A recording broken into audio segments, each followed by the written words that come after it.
शेतकरी मित्रांनो नमस्कार.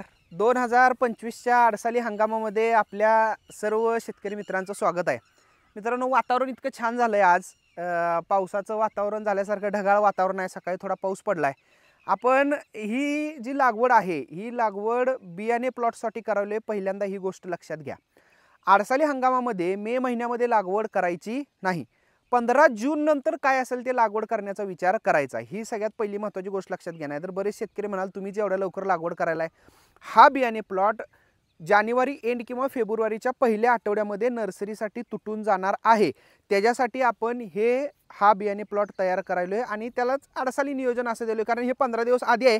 तुम्हाला 15 दिवस आधी ह्या आडसाली हंगामाची माहिती मिळेल, त्याच्यासाठी हा व्हिडिओ आहे. मित्रांनो, गन्ना मास्टर तंत्रज्ञानामध्ये आता आपण नवीन गन्ना मास्टर 100 टन क्लब ही नवीन संकल्पना चालू केल्या. ज्या शेतकऱ्यांना ह्या क्लबमध्ये सहभागी व्हायचं आहे त्यांनी स्क्रीनवर दिसते त्या नंबरशी संपर्क साधा. अधिक माहिती तुम्हाला दिली जाईल. Back to the point. आपण ह्या प्लॉटमध्ये 5 फुटावर ऊसाची लागवड करायला लागलो. ह्या 2 लाईनमधलं अंतर जे आहे, हे 2 लाईनमधलं अंतर 5 फूट आहे आणि 2 रोपामधलं अंतर आपण 1.5 फूट ठेवून ऊसाची लागवड करायला. ह्या प्लॉटसाठी आपण कोश 80-032 निरा या जातीचं जे बियाणं आहे त्याचं सेकंड जनरेशनचं बियाणं आपल्याकडं जे आहे टिश्यू कल्चरपासून तयार केलेलं, तर ते बियाणं आपण ह्याच्यामध्ये वापरायला लागलो. प्लॉटमध्ये 5 फुटावर सरी पाडतानाचे व्हिडिओ तुम्हाला दिलेत. मशागतीचा, ताक गाडायचा, मशागतीचा सगळे व्हिडिओ दिलेत. तर ते व्हिडिओ आधी पहा, त्याशिवाय तुम्हाला ह्या व्हिडिओची लिंक लागणार नाही. सरी पाडताना कशा पद्धतीने पाडल्या त्याचाही व्हिडिओ दिलाय. आता एक्झॅक्ट आपण लागवड करताना काय काळजी घ्यायलोय, कशा पद्धतीने लागवड करायलोय, रोपांची लागवड कशा पद्धतीने केली पाहिजे याची थोडक्यात माहिती आपण आज पाहणार आहोत. मित्रांनो, आता हे 2-3 दिवस झालं पावसाचं वातावरण आहे, पण आधी आपण ह्याच्या आधी ह्या प्लॉटला पाणी दिलेलं आहे आणि पाणी देऊन घात आल्यानंतर ह्या प्लॉटमध्ये आपण रोपांची लागवड करायलोय. आता सध्या ह्या प्लॉटमध्ये ड्रीप ऑलरेडी टाकून ठेवलेलं आहे आणि ड्रीप टाकून ठेवलंय. आता जे पाणी आपण देणार आहे ह्या प्लॉटला ते ड्रीपच्या माध्यमातूनच देणार आहे. मग रोप आता कशा पद्धतीने लावायचं, रोप लावताना काय काळजी घ्यायची, गऱ्या कशा घेतल्या पाहिजेत, मार्किंग करून रोपांची लागवड कशी करायची, तर याबाबतची जी डिटेल माहिती आहे तर ते तुम्हाला आता मी सांगतोय. ह्या प्लॉटला 100% आपण गन्ना मास्टर तंत्रज्ञान आपण कायमच वापरतो. तर ह्या प्लॉटला आता 10 दिवसानंतर गन्ना मास्टर किटची पहिली आळवणी आपण करणार आहे. 20 दिवसानंतर दुसरी आळवणी करणार आहे. 35-40 दिवसानंतर गन्ना मास्टर किटमधला मास्टर बोनसचा स्प्रे आणि नंतर परत ग्रोथ आणि स्पीडचे जे 2 स्प्रे आहेत ते पुढे 10-10 दिवसाच्या अंतरानं अशा पद्धतीनं आपण ह्या प्लॉटमध्ये रोपांची लागवड करणार आहे. आपण गन्ना मास्टर किटचा वापर करणार आहे. रासायनिक खतांचं नियोजन बऱ्यापैकी ड्रीपमधनं करायचा प्रयत्न करणार आहे, तर ती पुढे तुम्हाला त्याची माहिती देऊ. आता एक्झॅक्ट रोप लागवड आपण कशा पद्धतीने करू तर त्याची माहिती पाहूया. मित्रांनो, आता जे महत्त्वाचं काम आहे की 5 फुटावर तर आपण सरी पाडल्या, पण 1.5 फुटावर आपल्याला लागण करायची आहे. तर ह्याच्यामध्ये काय केलं आपण, ही ड्रिपची लाईन तुम्हाला ह्याच्यामध्ये दिसते बघा. ह्या ड्रिपच्या लाईनला आपण बरोबर पिवळी चिकट टेप लावल्या, ती 1.5 फुटावर लावल्या. त्याच्यामध्ये आपण आता कुदळीच्या साहाय्यानं गऱ्या घ्यायचं काम करायले. गरी घेताना पण किती ॲक्युरेट घेतली जाते बघा. बरोबर जी पिवळी लाईन तुम्हाला दिसत्या त्या पिवळ्या लाईनला एकदम समांतर गरी घेतली जाते. ती पण सरीच्या मध्यभागी आपण इथं लागवड करायला लागलोय. असं नाही की आपण लागवड करताना सरीच्या एका बाजूला करतोय. ह्याचं महत्त्वाचं कारण जमीन चांगली आहे, निचरा होत्या. ज्या शेतामध्ये पाणी साठते अशा शेतकऱ्यांनी मात्र जमिनीमध्ये लागवड करताना एका बाजूला केली तरी चालते. आता तुम्हाला बघा इथं दिसतंय मार्किंगवर लागवड करणं का महत्त्वाचं आहे. संख्येचं नियोजन आपल्याला योग्य पद्धतीने ह्याच्यामध्ये करता येते. म्हणजे काय होते, जे आपण संख्या नियोजन करणार आहे, एका गड्ड्यात किती ऊस ठेवायचे, समजा 5x1.5 वर असेल तर इथं 7 ऊस आपल्याला ठेवावे लागतात. त्यामुळं एक्झॅक्ट अंतरावर जर लागवड करायची असेल तर हा जुगाड वापरा. बरोबर जिथं पिवळी चिकट टेप दिसते बघा तिथं आपण कुदळीच्या साहाय्यानं गरी घेतोय आणि तिथं मग रोप ऊसाचं लावणार आहे. आता मित्रांनो, आपण जी रोपं तयार केलेली आहेत ती रोपं तुम्हाला कशा पद्धतीने आहेत ती दाखवतो. आता थोडं रोपं दाखवा हातातली. ही बघा, ही आपली सेकंड स्टेजची टिश्यू कल्चरची आपण तयार केलेली रोपं. ही कशा पद्धतीने तयार झाल्यात, मुळ्या वगैरे त्याच्या एकदम चांगल्या पद्धतीनं, पान वगैरे कशा पद्धतीने आहे बघा. 30 दिवसाची ही रोपं आहेत. 29 दिवसाची आहेत. इनफॅक्ट 29 दिवसाची ही रोपं आहेत आणि ही रोपं आपण आता लागवडीसाठी वापरणार आहे. आता ह्याच्यामध्ये आपण काय करतोय, ज्या मगाशी गऱ्या घेतल्यात आपण त्या गऱ्या घेतल्यात त्याच्यामध्ये रोपं आपण टाकून घेण्याचं काम करतोय. तर हे बघा आता आपण कशा पद्धतीने करतोय. जिथं गरी घेतल्या तिथं प्रत्येक ठिकाणी एक एक रोप आपण इथं टाकून घ्यायचं आणि मग परत लावायचं काम करायचं. शक्यतो वातावरण व्यवस्थित पाहिजे आणि रोपाला सुरुवातीला तुम्ही पाणी देऊन घेतलेलं पाहिजे. ही गोष्ट महत्त्वाची लक्षात ठेवा.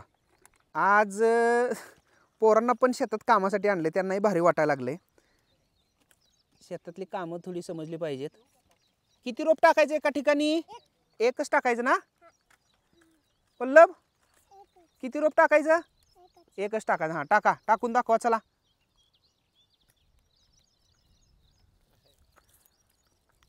मित्रांनो आता आपण एक्झॅक्ट रोप लावलं कसं जातं ते दाखवतो. तुम्ही आता इथं एक्झॅक्ट प्रोसिजर रोप लावायची बघा. ह्याच्यामध्ये रोप त्या गरीमध्ये दाबलं जातंय व्यवस्थित. परत माती टाकायची आणि 2 पायामध्ये धरून एकदम चांगल्या पद्धतीने दाबायचं. जर तुम्ही ते रोप दाबून लावलं नाही तर काय होणार? जो त्यांना आराळ बसणार आणि रोप परत सेट होत नाही. आणि जर सेट नाही झालं तर फुटवा लवकर होत ना. मग ह्यासाठी रोप कसं लावायचं जरा लोकांनी दाखवा बरं. तुम्ही सांगा कसं कसं लावायचं. हां इथं सांगा आता कसं करायचं. पहिला माती काढणार, माती अशी काढायची, हां अशी उभी कांडी ठेवायची, हां माती ढकलायचं आणि पायानं दाबायचं. अरे 1 मिनिट गेला असेल काय. ही एक्झॅक्ट प्रोसिजर आहे बघा रोप लावायची. हे बघा दोन्ही पायात धरून चांगल्या पद्धतीनं दाबायचं. हे अशा पद्धतीनं तुम्हाला रोप इथं लावलेलं दिसणार.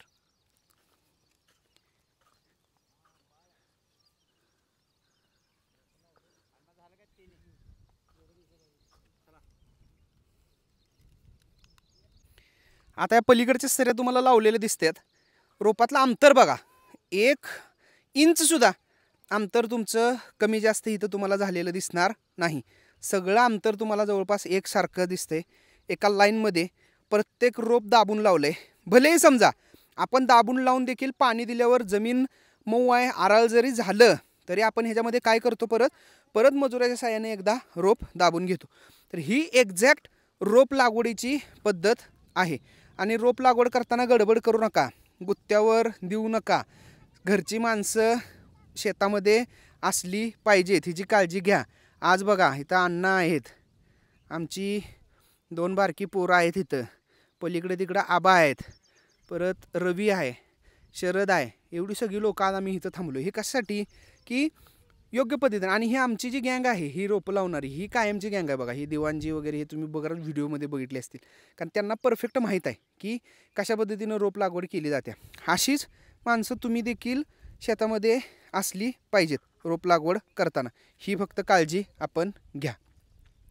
आता सगळ्यात महत्त्वाची गोष्ट आपल्याला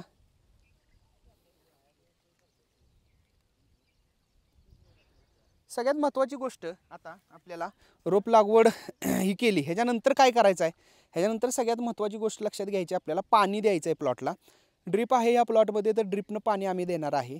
ज्यांना शक्य आहे त्यांनी ड्रीपनं द्या, ज्यांच्याकडे ड्रीप नाही त्यांनी पाट पाण्यानं पाण्याचं व्यवस्थापन योग्य पद्धतीनं करा. जर तुम्ही पाणी लगेच दिलं मागं तर रोप सेट चांगल्या पद्धतीनं. आता वातावरण चांगलं आहे, समजा पाणी जरी एका दिवस लांबलं तरी काय अडचण नाही. जमिनीत ओल चांगली आहे, बुरबुर पाऊस होतोय थोडा थोडा, त्यामुळे रोप एवढ्यावर सेट होऊन निघते. हाडसाली हंगामामध्ये लागवड करताना ह्या सगळ्या महत्त्वाच्या गोष्टी लक्षात ठेवा. लागवड 15 जून नंतरच शक्यतो करा. हे आत्ता लागवड करतो ही आमची बियाणे प्लॉटसाठी आहे म्हणून लवकर करलो, पण तुम्हाला समजावं रोप लागवड करताना काय महत्त्वाच्या गोष्टी लक्षात ठेवायच्यात, त्यासाठी हा आजचा व्हिडिओ आहे. तर व्हिडिओ जर आवडला असेल तर जरूर आपल्या मित्रांसोबत शेअर करा. आपलं हे चॅनल आहे सबस्क्राईब करून ठेवा. ऊस शेतीची इत्तमभूत माहिती तुम्हाला ह्या व्हिडिओ चॅनलवर मिळेल. धन्यवाद.